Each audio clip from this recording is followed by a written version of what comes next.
Que bom, queridos, que você está aqui nessa manhã. E eu queria que você abrisse a sua Bíblia comigo no Salmo de número 93. Depois de uma canção como essa, a vontade já é chegar dando glória a Deus. Deus é majestoso, o Senhor reina, o Senhor é poderoso. E o meu desejo, em nome de Jesus, é que Deus fale aos nossos corações nessa manhã. Você não veio aqui para mais um culto. Deus está aqui nesse lugar. E Deus vai falar ao seu coração, Deus vai falar aos nossos corações, e que a sua palavra santa traga revelação de Cristo, iluminação do Santo Espírito aos nossos corações. E que nós que estamos aqui, e as centenas de pessoas que estão conectadas agora na internet, sejam abençoadas pela palavra poderosa do nosso Deus, em nome de Jesus. Então, o Salmo de número 93, nós vamos ler este salmo que será exposto hoje para a glória do nome do nosso Deus. Reina o Senhor, revestiu-se de majestade e de poder, se revestiu o Senhor, e se cingiu, firmou o mundo que não vacila. Desde a antiguidade está firme o teu trono, tu és desde a eternidade. Levantam os rios, ó Senhor, levantam os rios o seu bramido, levantam os rios o seu fragor. Mas o Senhor nas alturas é mais poderoso que o bramido das grandes águas, do que os poderosos vagalhões do mar. Fidelíssimos são os teus testemunhos, à tua casa convém santidade, Senhor, para todo sempre. Vamos orar mais uma vez. Senhor Deus amado, a tua palavra está aberta diante dos nossos olhos, ó Pai. Abre também, Senhor, a tua palavra no nosso coração. Deus amado, nos dá, Senhor, o falar do teu Espírito, Deus, em nome de Jesus. E o teu Espírito que inspirou a tua santa palavra possa também trazer ao nosso coração, pela fé, a compreensão da palavra, Senhor. Nada mais e nada menos do que a tua palavra, que é vida, a tua palavra que é poder, ó Pai, e que transforma o ser humano, ó Pai. Fala ao nosso coração, Deus, de uma forma nova nessa manhã, e nos faz sair daqui mais parecidos com Jesus. É o que eu oro, em nome de Jesus. Amém. E graças a Deus. Uma pequena discussão literária antes da exposição do Salmo. E eu queria que você mantivesse a sua Bíblia aberta, por favor. Quando você olha para o cabeçalho deste Salmo, você não vê orientação nenhuma a quem pertence esse Salmo. Geralmente nos Salmos você tem a indicação do autor, a indicação do uso, a indicação de como esse Salmo deveria ser cantado na congregação, e o Salmo 93 não possui esta especificação, porque há uma discussão teológica a respeito disso. Na versão grega deste Salmo, na tradução grega deste Salmo, há uma subscrição, segundo Allen Ross, há uma subscrição para que esse Salmo fosse lido antes do dia do Senhor. Então, este Salmo seria o Salmo para ser lido antes do dia do Senhor. O dia do Senhor, o sábado ou o domingo, depois da ressurreição de Cristo. Então, um salmo para ser lido no sábado, preparando o nosso coração para o dia do Senhor. Por quê? Porque ele diz que o Senhor reina desde antes da criação. O Senhor reina desde a terra inabitada. O Senhor reina desde antes de todas as coisas. Desde a eternidade, o Senhor é Deus. O Senhor cria o mundo em 6 dias.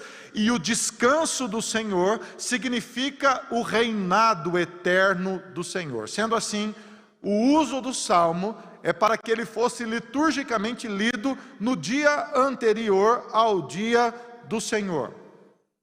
E há uma tradição que atribui a autoria do Salmo a Davi. Pelo Salmo apontar para o reino eterno de Deus. Pelo Salmo ser a expressão daquele que sempre foi, antes da fundação do mundo, e que diante do seu reino eterno sempre será, daquele que na verdade criou tudo o que existe. Contudo, há uma outra vertente de compreensão do Salmo, que não atribui este Salmo a Davi, que coloca este Salmo como um Salmo do período pós-exílico, o período que veio depois da disciplina e do exílio que o Senhor impôs a Israel. Qual é a minha tendência? A minha tendência é a segunda opção. Eu acredito que esse salmo não foi composto por Davi. Eu acredito que este salmo é um salmo pós-exílico. Eu acredito que este salmo foi composto para celebrar o reinado de Deus em tempos de contrariedade, em tempos de exílio, em tempos de combate de uma cultura sem Deus. A postura do povo de Deus deve ser proclamar que o Senhor reina. Ainda uma discussão literária, antes da gente entrar na exposição do Salmo em si, você precisa se lembrar que entre os Salmos 93 e 100, nós temos os Salmos de entronização. Então, os Salmos 93, 94, 95, até o Salmo 100, são salmos que entronizam o nosso Senhor como Deus, e que sempre foram usados por Israel nos grandes festivais anuais, principalmente na festa dos tabernáculos, para que pudessem reafirmar o reinado do Senhor. O Senhor reina sobre todas as nações, o Senhor reina sobre todo o universo, o Senhor reina sobre toda a terra, apenas o Senhor é o nosso Rei. Sendo assim, há 3 coisas que eu gostaria de falar a respeito deste salmo. Primeiro, que o Senhor reina absoluto. O Senhor reina absoluto. Irmãos, quando eu li esse salmo, e a primeira frase do salmo é: reina o Senhor, dá vontade de fechar a Bíblia e cair de joelhos. Dá vontade de não pregar sobre outra coisa e ficar apenas nesta frase: reina o Senhor. É uma declaração do absoluto reinado do nosso Deus. São 3 pontos. O Senhor reina absoluto. O segundo ponto: o Senhor reina sobre todas as circunstâncias. O terceiro ponto: o Senhor cumpre todas as suas promessas. Nós vamos ver essas 3 coisas expostas neste salmo. E eu quero conduzir você nesta manhã, pelo poder do Espírito Santo, a crer nessas 3 coisas: que Deus reina absoluto, que Deus reina sobre todas as circunstâncias e que o Senhor cumpre todas as suas promessas, porque fiel é o nosso Deus. O salmo começa com a frase: reina o Senhor. Reina o Senhor. Anualmente Israel se reunia para celebrar o reinado do Senhor. Como eu disse, provavelmente na festa dos tabernáculos, provavelmente diante da arca da aliança. A frase também poderia ser traduzida por: o Senhor tornou-se rei. Esta afirmação, reina o Senhor, numa tradução do hebraico mais literal, poderia ser também: o Senhor tornou-se rei. Ou nós percebemos que o Senhor é rei, ou nós não percebíamos antes, mas agora passamos a perceber que reina o Senhor. Ele é o rei vitorioso sobre todos os demais reis da terra. Se esse salmo foi escrito para um período pós-exílico, nós precisamos contrapor a leitura deste salmo ao próprio exílio. Por exemplo, em Canaã, Baal dizia ser o grande rei, que venceu o seu reinado ao ter derrotado uma outra deidade chamada o mar. Porque Baal venceu o mar, ele se autodeclara o rei de toda a terra. A diferença entre Baal e o nosso Deus é que o palácio de Baal estava no alto de uma montanha e havia sido construído especialmente para ele por mãos humanas, enquanto o nosso Deus reina sobre todo o universo. É por isso que o salmo é usado para celebrar o reinado de Deus sobre Israel, para celebrar o aumento da população de Israel, para celebrar a volta do exílio, para celebrar a criação e a forma poderosa e majestosa como o nosso Deus populou toda a terra. Existem duas tradições judaicas de organização do conteúdo da Bíblia. Os rabinos, antes de qualquer coisa, tentavam organizar os temas da Bíblia. E a Mishnah, que é uma destas tradições, tentava organizar os temas da Torá de Moisés, ou os temas da Bíblia, e colocava este salmo como o salmo da sexta-feira, ou seja, o salmo do reinado absoluto de Deus, o salmo que celebra toda a criação. Deus criou todas as coisas e agora ele pode descansar. O descanso de Deus revela a sua soberania sobre todas as coisas.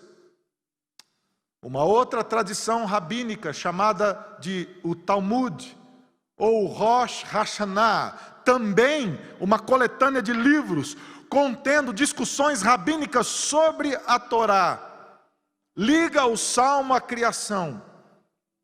Deus criou todas as coisas e a partir do seu poder criativo, ele exerce o reinado absoluto sobre todas as coisas. Neste breve hino de louvor, nós vemos este clamor pela majestade do Senhor, o reinado eterno do Senhor. Portanto, um salmo de louvor que reconhece o poder eterno do nosso Deus, a soberania do nosso Deus, o governo do nosso Deus. Você imagina o povo voltando do exílio cantando: o Senhor reina, o Senhor reina. Você imagina eles deixando a Babilônia e voltando para Jerusalém, dizendo: não são os falsos deuses da Babilônia, mas o nosso Deus que reina? Não é a cultura babilônica, mas é o nosso Deus que reina? Não são os reis divinizados da Babilônia, mas é o nosso Deus que reina? Você imagina o poder desta frase quando você está vivendo numa cultura absolutamente submersa num ambiente sem Deus, numa cultura que não adora a Deus, numa cultura encharcada por falsos deuses, numa cultura totalmente sem Deus, um povo se levantar e dizer: o nosso Deus reina, Ele continua soberano, Ele vencerá, venceu e para sempre vencerá até o final. Nós vivemos como Israel viveu. Nós vivemos no exílio, irmãos. Nós vivemos o tempo que a teologia chama de já e ainda não. O Senhor Jesus já estabeleceu o seu reino, mas ainda não completamente, porque nós esperamos a consumação de todas as coisas.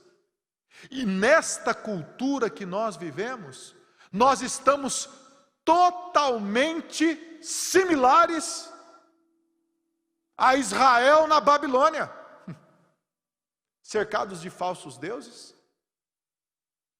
cercados de falsos ídolos, cercados de uma cultura cristofóbica que cada vez mais tenta mudar a palavra de Deus e adaptar a palavra de Deus às pressões da cultura.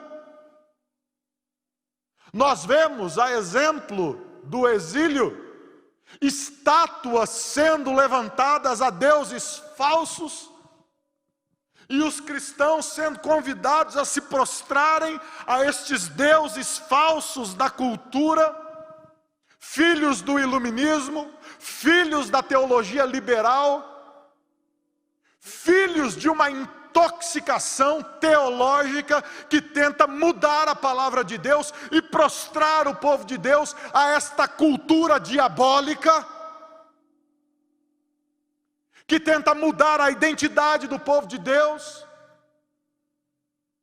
que tenta rediscutir questões de gênero a partir da palavra de Deus, e encontrar brechas na palavra de Deus, para dizer que não é pecado a homossexualidade, para dizer que não é pecado o adultério, para dizer que não é pecado a prostituição, para dizer que não é pecado o que a Bíblia diz que é pecado. O que é isso? São postes ídolos que a cultura tenta construir e dizer aos cristãos: se dobrem. Mas existe um povo da palavra, que mesmo diante desta cultura de Baal, se você pensa que Baal morreu, ele não morreu, ele se travestiu do liberalismo, e está levantando os seus postes ídolos, e tem muitos cristãos se dobrando a Baal. Mas existe um povo da palavra que continua a dizer: o nosso Deus reina, o nosso Deus reina, o nosso Deus reina. Nós vivemos o exílio, mas o Senhor, assim como levou Israel de volta para Jerusalém, está nos conduzindo para a nova Jerusalém. O nosso Deus reina. Deus permitiu o exílio para disciplinar o povo dele. O exílio foi permissão de Deus. Deus permitiu que Nabucodonosor tomasse Jerusalém. E a maior beleza do exílio foi a possibilidade do povo de Deus pregar que somente o Senhor reina no exílio. Por que Deus permite que a igreja viva este exílio? Para que a igreja continue a proclamar: o Senhor reina. Por que Deus permite as lutas que nós vivemos? Para que você continue a proclamar: o Senhor reina. Por que Deus permite que nós vivamos estes dramas todos que nós vivemos e enfrentamos como igreja? Para que a igreja se levante, assim como Israel se levantou na Babilônia, e diga: o Senhor reina.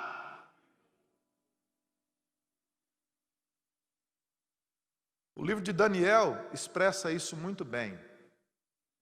É muito simples de compreender o livro de Daniel. Há pessoas que têm dificuldade de compreender o livro de Daniel. Deixa eu explicar rapidamente para você.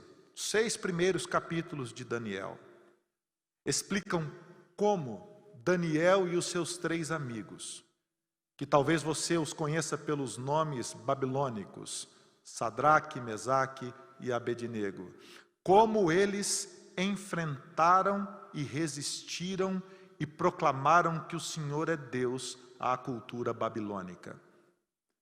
Dos capítulos 7 a 12, as visões de Daniel. As visões de Daniel. Deus ensinou aos babilônicos que apenas o Senhor é Deus. E eu queria fazer um paralelo aqui entre o que Daniel fez e entre o que a igreja deve fazer no seu exílio. Entre o que Daniel fez e o que Cristo fez pela sua igreja, apontando para o simples e único fato de que o Senhor reina. Você sabe qual foi o grande ministério de Daniel na Babilônia? O grande ministério da vida de Daniel foi proclamar que apenas o Senhor é Deus. Foi proclamar que apenas o Senhor reina. Você sabe onde Daniel viveu? Daniel viveu no meio de uma cultura corrupta e sem Deus. Uma cultura corrupta e sem Deus. Daniel viveu no meio de costumes corruptos e sem Deus.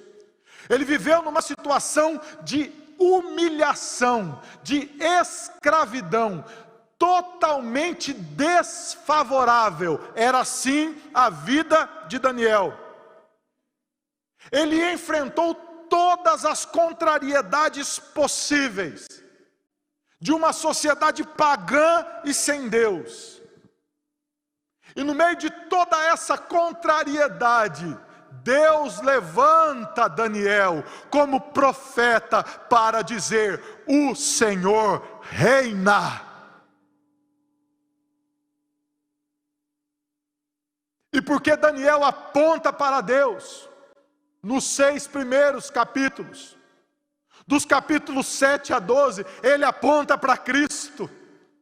E é por isso que Cristo usa Daniel para falar de si mesmo. É por isso que Daniel é visto como uma leitura apocalíptica. É por isso que você vê conteúdos de Daniel no livro do Apocalipse, porque apontando para o reinado de Deus, ele aponta para Cristo, dizendo que o reino de Deus superará os reinos todos das nações, que o reino de Deus é o reino verdadeiro e que a história de Deus é a verdadeira história. O Senhor reina sobre todas as nações. Grande é o nosso Deus, poderoso é o nosso Deus.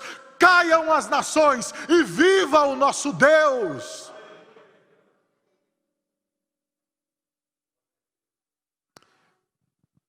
Daniel decide firmemente não se contaminar com as iguarias do rei. E o livro de Daniel é cheio de paralelismos. Difícil falar de Daniel na frente aqui do pastor Amauri, que é um especialista em Daniel, mas vamos lá. O livro de Daniel, ele é escrito tanto em hebraico quanto em aramaico. O primeiro capítulo é escrito em hebraico. E depois há um paralelismo em aramaico, colocando os capítulos 2, 3, 4, 5, 6 e 7 em paralelo, todos escritos em aramaico. E depois os capítulos 8, 9, 10, 11 e 12, explicando o porquê desta visão de Daniel, apontando para o reino de Deus. Mas eu gostaria de apontar 2 situações em Daniel. Do enfrentamento de Daniel a 2 reis, a Nabucodonosor e ao seu filho Belsazar. No capítulo 4, Nabucodonosor tem um sonho.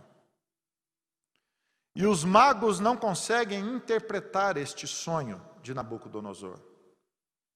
Não há quem possa interpretar aquele sonho.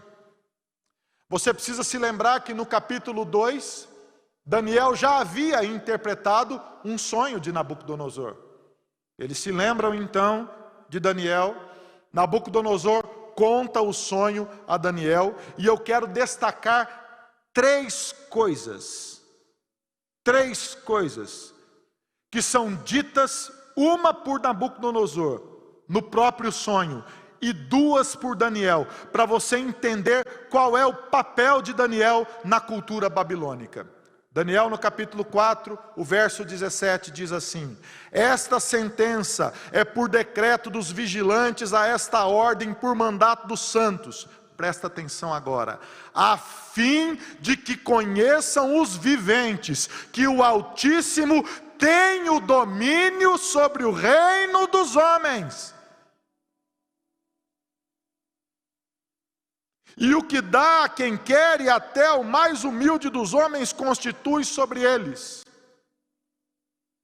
Aí Daniel responde, no versículo 25 do capítulo 4. Serás expulso de entre os homens, e a tua morada será com os animais do campo, e dar-te-ão a comer ervas como aos bois, e serás molhado do orvalho do céu, e passar-te-ão 7 tempos por cima de ti. Olha o que diz Daniel ao rei. Ele não está falando com qualquer pessoa, ele está falando com aquele que trouxe cativo o povo de Deus à Babilônia. Ele está falando com o rei mais poderoso da terra naquele momento. Ele está dizendo: você se tornará como uma besta, até que conheças que o Altíssimo tem domínio sobre o reino dos homens e o dá a quem o quiser.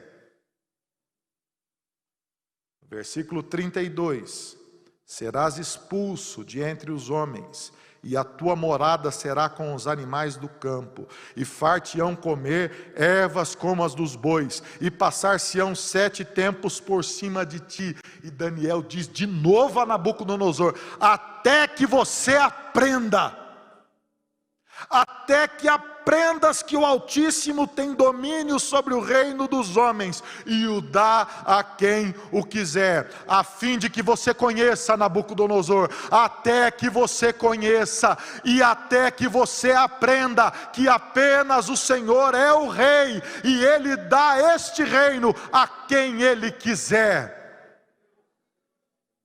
apontando para Cristo, para a eleição, para a salvação, para a redenção que há em Cristo Jesus. O que acontece com Nabucodonosor?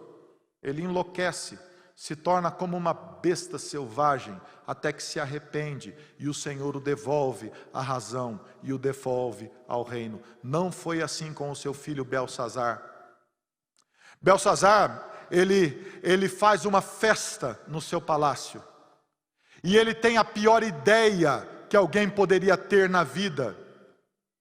Idólatra como era, pagão como era, ele traz os utensílios do templo para esta orgia. As festas eram verdadeiras orgias, e eles começam a beber nas taças que antes serviam no templo do Senhor, e usar os utensílios do templo do Senhor para sua festividade pagã. E a história que você conhece bem, de repente, revela um dedo escrevendo na parede, e ninguém consegue interpretar aquilo que está escrito. A festa para, todos ficam apavorados, mandam chamar Daniel. E Daniel chega àquele lugar, eu imagino que decepcionado ao ver os utensílios do templo sendo usados daquela forma pagã. E diz a Belsazar: Deus deu o reino ao seu pai, mas o seu coração, Belsazar, se tornou soberbo, e você foi julgado por Deus. Você se levantou contra Deus, Belsazar. Você zombou de Deus. Irmãos, tem coisas que a cultura faz que zomba de Deus, que se levanta contra Deus. Eu estou falando sério, irmãos. Infelizmente, tem pastores zombando de Deus, zombando da palavra de Deus, desprezando a palavra de Deus, ressignificando a palavra de Deus a partir de algo que a Bíblia nunca disse. Mas o julgamento de Deus vem. Você zombou de Deus, porque você, Belsazar, se prostrou aos deuses estranhos. Você não se prostrou ao Deus que te deu a vida. Mene, mene, tekel, parsim. É isso que está escrito, diz Daniel. Mene, mene, tekel, parsim. Você foi pesado, Belsazar. Você foi pesado na balança e foi achado em falta. Você zombou de Deus. Você sabe o que aconteceu? Belsazar foi morto naquela mesma noite. Naquela mesma noite ele foi morto e Dario se torna rei. É interessante que Daniel não se dobrou às iguarias do rei. Os amigos de Daniel, Sadraque, Mesaque e Abednego, não se prostraram à estátua de Nabucodonosor.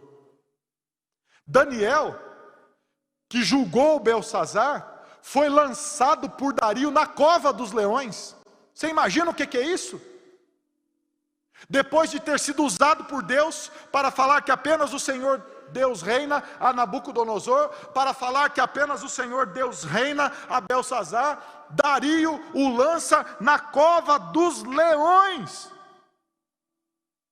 Mesmo proibido de orar, ele se ajoelha no seu quarto e ora e continua a orar a Deus. Você imagina, queridos, eu quero que você imagine esta imagem do povo de Deus no exílio, olhando para toda essa situação e dizendo: vocês viram o que Daniel falou para Nabucodonosor? Vocês viram o que Daniel falou a Beltsazar? Vocês viram o que Daniel falou a Dario? Vocês viram que Daniel não se prostrou? Vocês viram para onde Daniel está apontando? E o povo de Deus se levanta no exílio dizendo: o nosso Deus reina, nós não precisamos nos prostrar, porque Deus tem levantado o seu nome, mesmo no meio da Babilônia.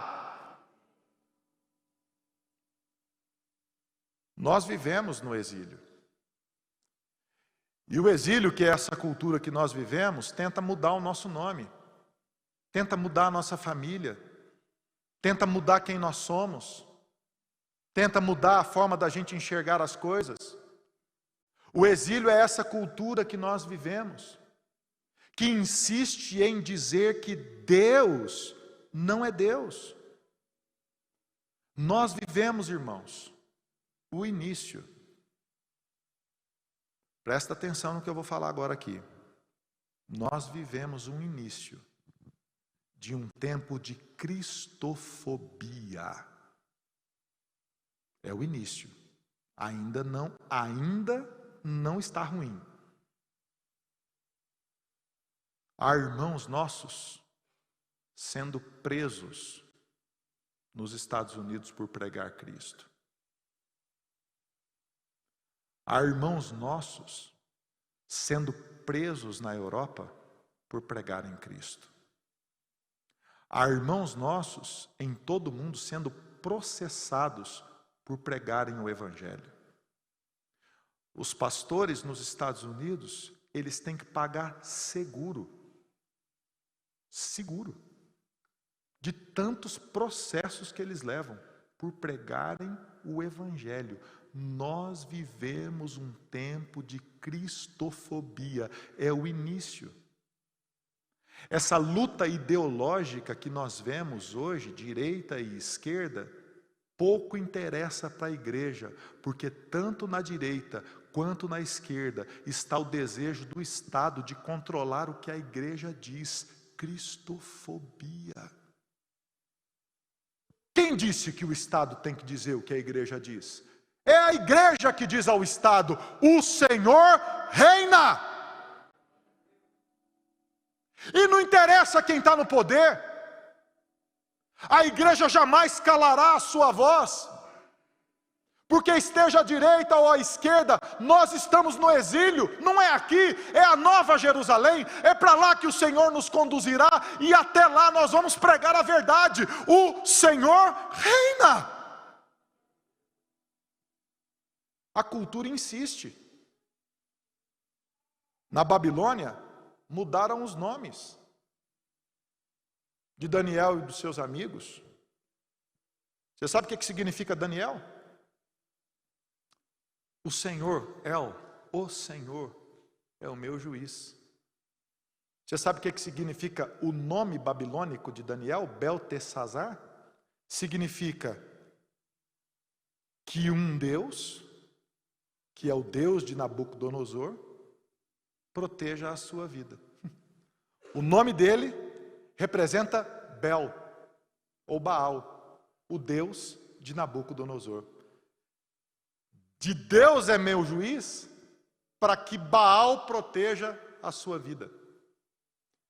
O nome de Ananias, você sabe o que significa Ananias? Ananias é Deus é gracioso. Olha que nome bonito, Ananias, Deus é gracioso. Você sabe para que mudaram o nome dele? Sadraque. Você sabe o que significa Sadraque? Eu tenho muito temor ao Deus Acu, um dos deuses da Babilônia. Ressignificação cultural. O terceiro amigo, você sabe o nome dele? Misael. Você sabe o que significa Misael?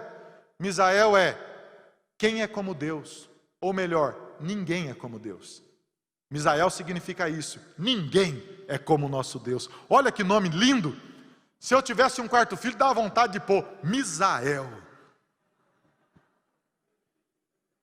Vou falar com a Ana Paula, ver se nós... Misael. Ninguém é como o nosso Deus. Você sabe para que mudaram o nome dele? Mesaque. Você sabe o que significa Mesaque? Mesaque significa você não tem importância nenhuma. Você vê como a cultura faz? Azarias, o quarto amigo. Azarias significa Deus é quem me ajuda. Abed-nego significa servo daquele que brilha, ou possivelmente envolvendo um jogo de palavras em nome de um deus acadiano chamado Nabu, aquele que serve a Nabu. Queridos, presta atenção no que eu estou dizendo nessa manhã. Nós não pertencemos a esse mundo. Você não pertence a essa cultura. Você não precisa se dobrar a essa cultura. Nós vivemos no meio de um reino estranho, de uma cultura estranha. Esse reino aí, ele é dobrado ao dinheiro, ele é dobrado ao poder, ele é dobrado ao sexo, mas nós estamos no exílio e nós não vamos nos dobrar aos deuses estranhos. Nós devemos continuar a proclamar: o nosso Deus reina. Porque, como diz o Salmo, não importa o que aconteça na terra, o reino do Senhor é inabalável. O Senhor está vestido em glória, vestido em majestade. As nossas roupas, elas são feitas nos tecidos da justiça de Cristo, porque Deus o exaltou sobremaneira, que lhe deu um nome que está acima de todo nome no céu, na terra e debaixo da terra. Por isso glorifiquem a Cristo enquanto vocês estão no exílio, porque Deus criou a terra e a terra permanece inabalável, apesar desta cultura pagã que permeia o povo de Deus. A verdadeira história não é a história da cultura, a verdadeira história é a história da palavra de Deus. O nosso Deus reina e a terra permanece inabalável por causa do poder do nosso Deus. Deus estabeleceu a terra, Deus fundou a terra para sempre, Deus permanece a sustentar a terra, e um dia Deus restaurará esta terra, e esta terra restaurada será a nossa habitação eterna, e nós viveremos nesta terra restaurada, com Cristo, sem o pecado, longe da Babilônia, adorando ao nosso Deus eternamente. Glórias sejam dadas ao nome de Jesus.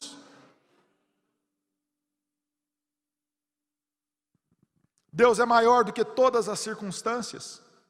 Olha o que diz o versículo 3 e 4: levantam os rios, ó Senhor, levantam os rios, o seu bramido, levantam os rios, o seu fragor, mas o Senhor nas alturas é mais poderoso que o bramido das grandes águas e de que os poderosos vagalhões do mar. Presta atenção no texto, crente. Presta atenção. 3 vezes aí, está vendo? Levantam os rios os seus bramidos, e levantam os rios o seu... O que significa fragor? Fragor é estardalhaço, é estampido, é batida. Já ouviu uma batida de carro? Pá! Um tiro de canhão? Pá! Fragor. Olha o verso 4. Mas o Senhor Deus é maior. Deus é maior do que estes rios que estão se levantando. O que significam esses rios? Essas marés se levantando?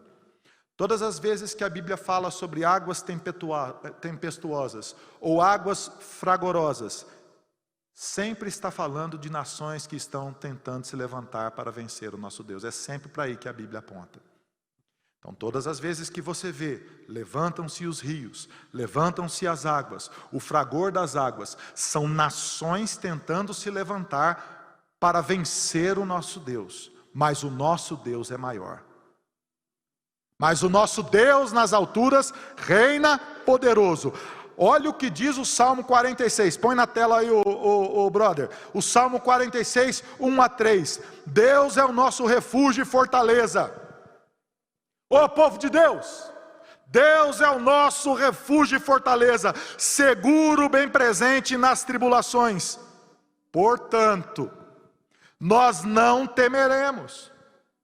Ô irmão, é aqui mesmo, é onde nós vivemos. Não é um não temeremos efêmero, não é um não temeremos, sei lá, ético, não é um não temeremos hipotético, é um não temeremos da cultura sem Deus, da cultura pagã, dos falsos ídolos, deste mundo tenebroso. A Bíblia diz: ainda que os mares se levantem, não temeremos, ainda que a terra se transtorne e os montes se abalem, e no seio dos mares, ainda que as águas tumultuem e espumejem, e a sua fúria e os montes se estremeçam, nós não temeremos. O povo de Deus é o povo que vive sob a autoridade de Jesus, porque o Senhor repreende o rugido das nações. O Senhor governa acima de qualquer império. Veja o que diz Daniel no capítulo 7, o versículo 13. O capítulo 7 é o capítulo central de Daniel, o mais importante, para que você entenda o livro todo de Daniel. Os versículos de 1 a 3, de Daniel, dizem assim: no primeiro ano de Belsazar, rei da Babilônia, teve Daniel um sonho e visões ante os seus olhos, quando estava no seu leito. Escreveu logo o sonho e relatou a suma de todas as suas coisas. Falou Daniel e disse: eu estava olhando durante a minha visão da noite, e eis que os 4 ventos do céu agitavam o grande mar. 4 animais grandes, diferentes uns dos outros, subiam do mar. E você sabe como é que vai acabar essa visão? O sonho que Daniel mesmo não entende, e que o Senhor manda o anjo a explicar a Daniel: o nosso Deus reina sobre todos os impérios, sobre todas as culturas, sobre todas as nações. O nosso Deus reina. Por isso, você não deve concentrar a sua vida nas ameaças que você sofre, mas você deve concentrar a sua vida no poder de Deus. A igreja deve concentrar a sua vida no poder de Deus, no poder de Cristo, no poder da palavra de Deus. Eu pergunto para você nessa manhã, querido, olha bem aqui para mim. Você conhece o poder de Jesus? Você já viu alguém tocado pelo poder de Jesus? Você conhece alguém que foi transformado pelo poder de Jesus? Você já viu alguém que deixou de ser covarde? Que deixou de ter medo da cultura? Que deixou de se importar com os ídolos da cultura?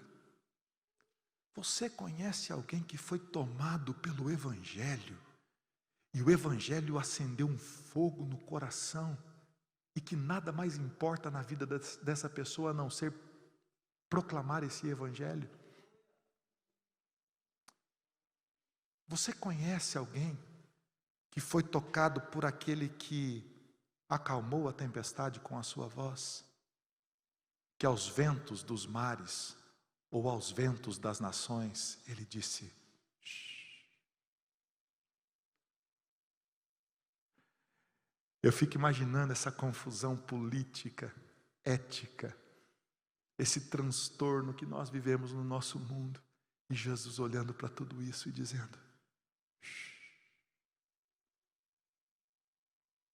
com o seu poder acalma a tempestade. Você conhece alguém que foi tocado pelo poder de Jesus? Você conhece alguém que foi tocado por aquele que andou por sobre as águas?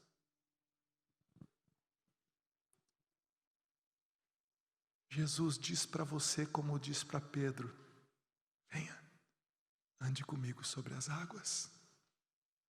Se as águas representam uma cultura falida, de nações falidas, de propostas culturais falidas,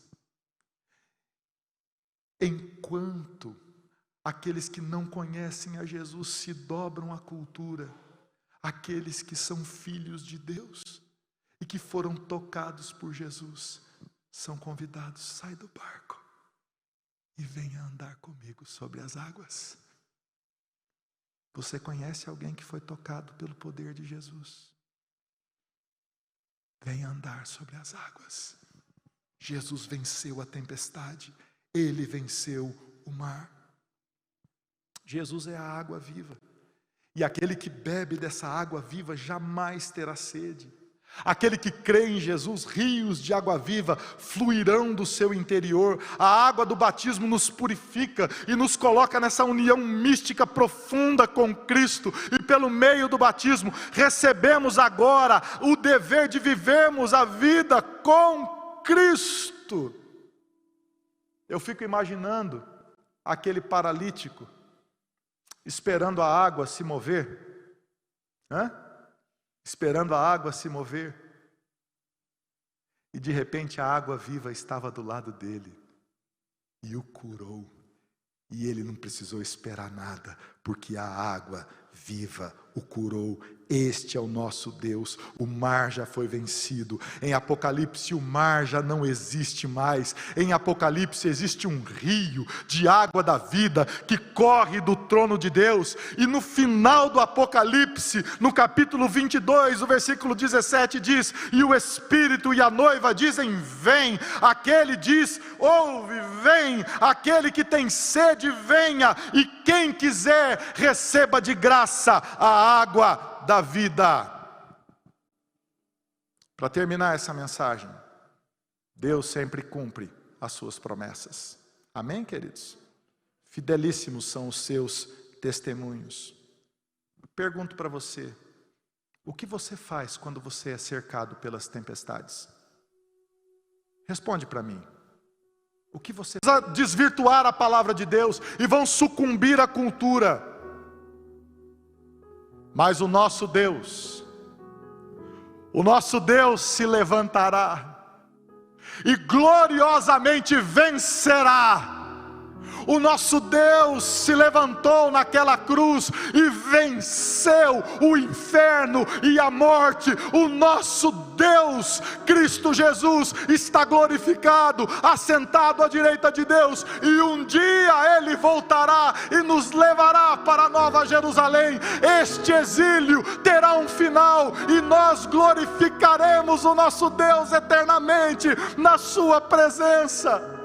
O que você faz, querido, nos momentos de angústia? Olhe para o trono da graça. Nos momentos de angústia, olhe para aquele que tem o poder sobre as tempestades. No momento da angústia, você reconhece: Deus, eu sou pequeno, mas o Senhor é grande. No momento da angústia, você diz: Deus, na tua palavra, no teu poder, eu descanso a minha fé, porque os teus testemunhos são fidelíssimos, Senhor.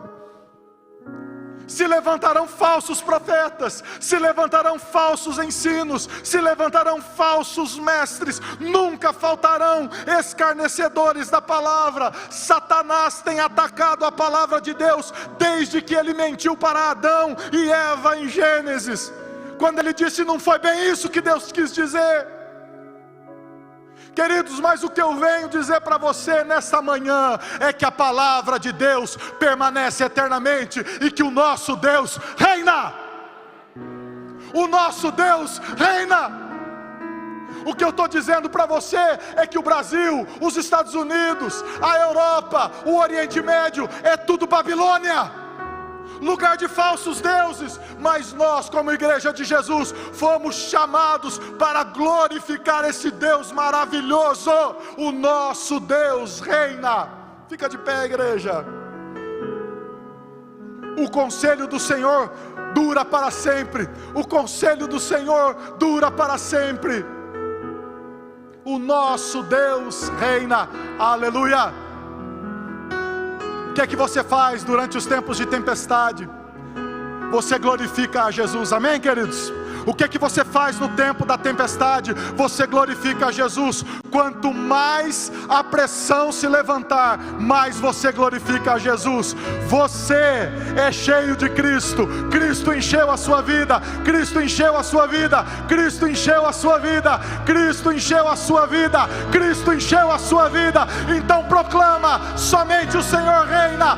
Ele reina sobre a sua casa. Ele reina sobre os seus filhos. Ele reina eternamente. As culturas cairão, Babilônia cairá, apenas o nosso Deus reina. Cristo reina.